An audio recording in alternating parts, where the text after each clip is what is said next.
istemeyenlerin gözü çıksın, amin.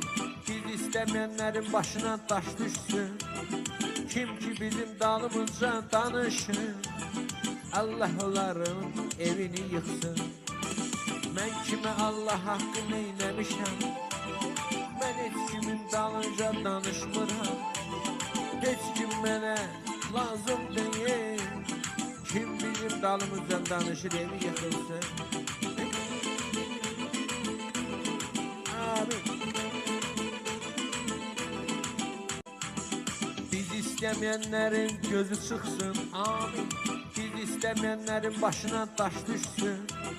Kim ki bizim dalımızca danışır, Allah onların evini yıksın. Ben kime Allah hakkı neylemişəm, ben hiç kimin dalınca danışmıram. Hiç kim mənə lazım değil, kim bizim dalımızca danışır evi yıkılsın. Amin. Biz istemeyenlerin gözü çıksın, amin.